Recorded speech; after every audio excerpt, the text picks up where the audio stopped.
Hi, ഞാൻ Ancy Chemmalakuzhy, New York യൂണിറ്റിൽ നിന്ന്. ഞാൻ ഇന്ന് കാണിക്കാൻ പോകുന്ന അമ്പലപ്പുഴ പാൽപ്പായസം എളുപ്പത്തിൽ എങ്ങനെ ഉണ്ടാക്കാം. അതിന് വേണ്ട സാമഗ്രികളാണ് 1/2 ലിറ്റർ പാല്, അതായത് 2.5 കപ്പ് പാല്. 2.5 കപ്പ് പാലിന് 2 ടേബിൾ സ്പൂൺ, ഇതാണ് table spoon, 2 table spoon basmati rice, 5 table spoon പഞ്ചസാര. ഇത്ര മതി. ആദ്യം നമ്മൾ ചെയ്യേണ്ടത് എന്താണെന്ന് വെച്ചാൽ 2.5 കപ്പ് പാല് കുക്കറിൽ നന്നായിട്ട് ആദ്യം കഴുകണം. കാരണം കുക്കറിൽ നമ്മൾ പലതും ഉണ്ടാക്കുന്നുണ്ടല്ലോ, ഇറച്ചിയും സാമ്പാറും ഒക്കെ. അപ്പം കുക്കർ നന്നായിട്ട് കഴുകി, പിന്നെ അത് കഴിഞ്ഞ് വെള്ളം ഒഴിച്ച് വെയിറ്റ് ഇട്ട് നന്നായിട്ട് ചീറ്റി റെഡിയാക്കി എടുക്കണം കുക്കർ. ഇത് 2.5 കപ്പ് പാല്. ഈ പാല് നമ്മൾ ആദ്യം തിളപ്പിക്കുന്നു. പാല് തിളക്കട്ടെ. തിളച്ച് കഴിയുമ്പോൾ നമുക്ക് ബാക്കി ചേരുവകളെല്ലാം ചേർക്കാം. ഇപ്പം പാല് തിളയ്ക്കാറായി, ഓൾമോസ്റ്റ് പാല് തിളയ്ക്കാറായി. അപ്പോഴത്തേക്ക് നമ്മളിവിടെ എടുത്ത് വെച്ചിരിക്കുന്ന 5 ടേബിൾ സ്പൂൺ പഞ്ചസാര അതിട്ട് ഇളക്കുക. ഇപ്പം ഈ 2 ടേബിൾ സ്പൂൺ ബസ്മതി റൈസ് അത് കഴുകി വെച്ചിരിക്കുന്ന കേട്ടോ. അപ്പോൾ ആ കഴുകിയ ബസ്മതി റൈസ് ഈ പഞ്ചസാര ഒന്ന് ഇളകട്ടെ. ഇളകി കഴിയുമ്പോൾ ഈ അരിയും കൂടെ ഇതിനകത്തേക്ക് ഇടണം. ഓക്കെ, അപ്പം പാല് തിളച്ച് നന്നായിട്ട് ആൾ വരുന്നുണ്ട്. ഈ 2 ടേബിൾ സ്പൂൺ ബസ്മതി റൈസ് ഇതിൻ്റെ അകത്തേക്ക് ഇടണം. ഇനി നമ്മൾ നന്നായിട്ടൊന്ന് ഇളക്കി പിന്നെ മൂടി വെക്കണം. മൂടി വെച്ച് വെയിറ്റും വെച്ച് അവിടെ വെച്ചാൽ മതി.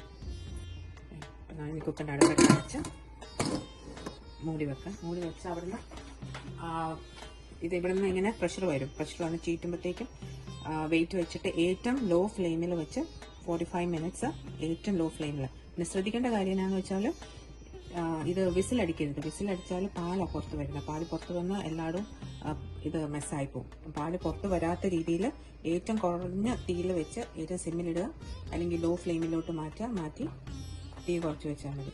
നിങ്ങൾക്ക് കാണാവുന്ന അറിയത്തില്ല, ആൾ വരുന്നുണ്ട്. സോ ഞാൻ പ്രഷർ വെക്കുന്നു. എനിക്ക് ഈ ഫ്ലെയിം മാറ്റണം. ഞാൻ ആ പുറയിൽ ഏറ്റവും ചെറിയ ഫ്ലെയിമിലേക്ക് മാറ്റണം.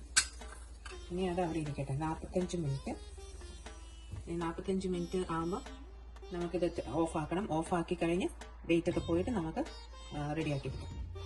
ഗ്യാസ് ഞാൻ കുക്കറിൻ്റെ ഓഫ് ചെയ്ത് 45 മിനിറ്റ്സ് കഴിഞ്ഞ്.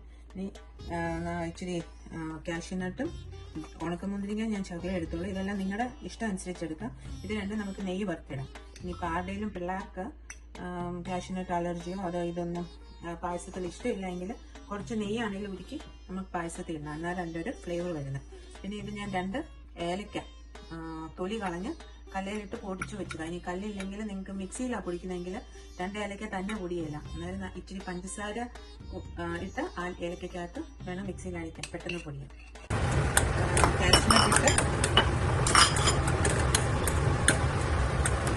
ഒന്ന് വറുക്കുമ്പോഴത്തേക്ക് പൊടി വെച്ചിട്ട് ഉണക്കമുന്തിരിങ്ങ വറുത്തെടുക്കാം. ഈ മീഡിയം വേവിയിട്ട് വെച്ചാൽ മതി. ചെറുതായിട്ട് പെട്ടെന്ന് കഴിക്കും. കാഷ്യൂനട്ടൊക്കെ ഒത്തിരി അങ്ങ് ബ്രൗൺ ആവില്ല, കാരണം അത് ഇരുന്ന് കുറച്ചുകൂടെ ബ്രൗൺ ആവും.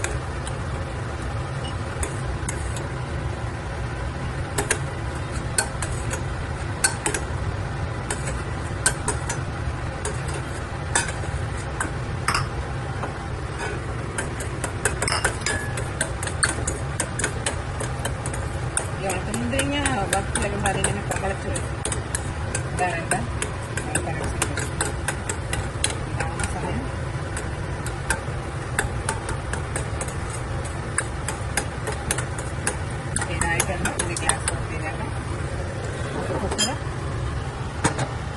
വെയിറ്റെല്ലാം പോയി കുക്കർ തുറന്നപ്പോൾ ഇത് കണ്ടോ, ഇങ്ങനെ ഇരിക്കും പായസം. ഒരു ചെറിയ ഒരു ലൈറ്റ് ക്രീമിഷ്, അതായത് ഒരു ചെറിയ പിങ്കിലേക്ക് മാറണം. ഇത് നമ്മുടെ ഗാർണിഷ് ചെയ്യാം.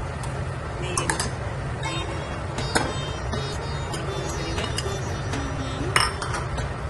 പൊടിച്ച് വെച്ചിരിക്കുന്ന ഏലക്ക ഇതുള്ളൂ. ഇനി ഗ്യാസൊന്നും ഓൺ ആക്കണമെന്നില്ല. ഇതാണ് ഫൈനൽ ഡിഷ്. ഇത് നമുക്ക് എളുപ്പത്തിൽ അമ്പലപ്പുഴ പാൽപ്പായസം ഉണ്ടാക്കാവുന്നതിൽ ഇതാണ്. ഇതിനി ഇത്രേ ഉള്ളൂ. ഇങ്ങനെ ഇരിക്കണം പാൽപ്പായസം. അതായത് ഇച്ചിരി ആളുമ്പോഴത്തേക്ക് ഒരു ലൈറ്റ് പിങ്ക് കളർ വരും. എല്ലാവരും ഒന്ന് ട്രൈ ചെയ്ത് നോക്കണം. ഒന്ന് ആറിയിട്ട് കഴിക്കുന്നതാണ് കുറച്ചുകൂടെ നല്ലത്. ഈ ചൂടോടെ കഴിക്കാൻ താല്പര്യമുള്ളത് അങ്ങനെ ചെയ്യും. Okay, thank you.